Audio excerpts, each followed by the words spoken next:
గెలవాలే, పట్నంలో ఇంకో seat ఖాతాలేసుకోవాలని Congress sitting seat కొట్టుకురావాలే, హైదరాబాద్లో జోరు చూపించి ఊర్లలో పతార పెంచుకోవాలని కారు, అసెంబ్లీలో మా బలానికి ఇంకో తోడు కావాలని బీజేపీ. ఇట్లా ఎవ్వల లెక్కలు వాళ్ళకున్నాయబ్బా. కానీ ఓటర్ల లెక్క ఓటర్లకు కూడా ఉంది. కాకుంటే బయటికి చెప్పరు. ఎవ్వలని గెలిపియాలనో వాళ్ళనే జూబ్లీహిల్స్ ఎమ్మెల్యేని చేసుకుంటారు.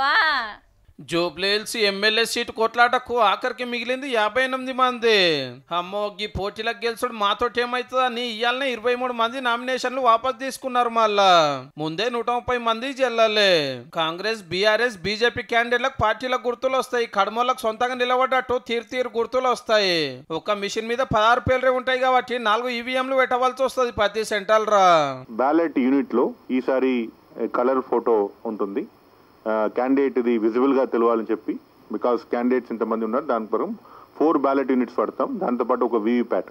ఇక ప్రచారానికి పోతే నవీన్ యాదవ్ సార్ను బంపర్ మెజార్టీ తోటి అసెంబ్లీకి దొలకపోవాలని మంత్రులంతా గల్లీ తిరుగుతున్నారు.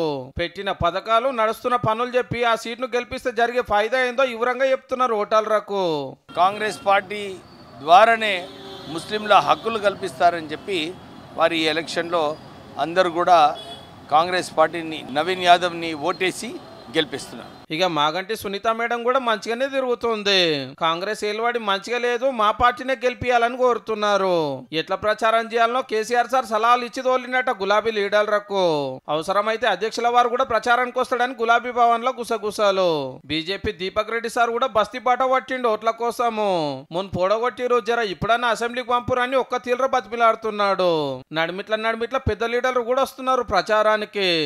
ఎవల గొప్పతనమాలు చెప్పుకుంటున్నారు కానీ అసలు జూబ్లీహిల్స్ ఓటర్స్ ఏమనుకుంటున్నారో రేపటి నుండి వాళ్ళతోటే మాట్లాడి చూపిస్తాను తీయండి.